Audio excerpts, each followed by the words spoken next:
Okay.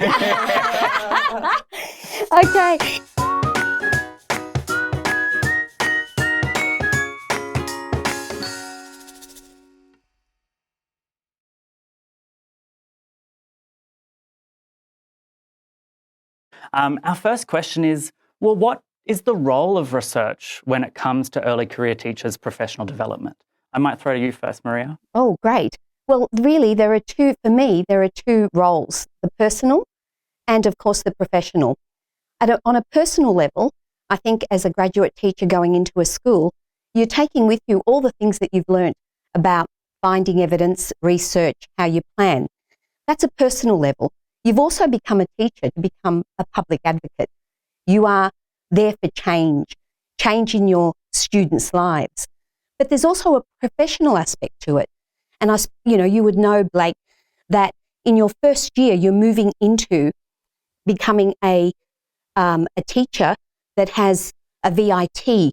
I've gone blank. Project.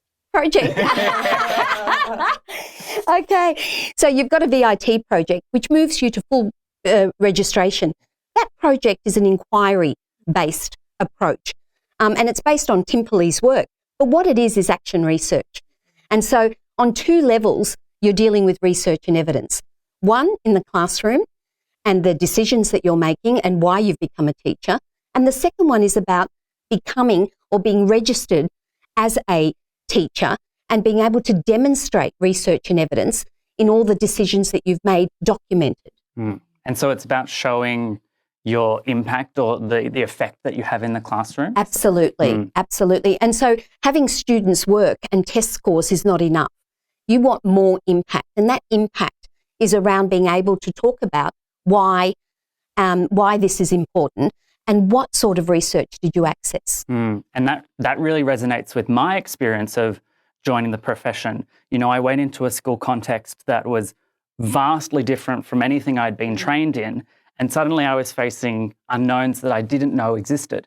And that was quite overwhelming in the sense of, well, how do I have an effect and how do I have impact in this context that is so vastly removed from what I'm comfortable and used to?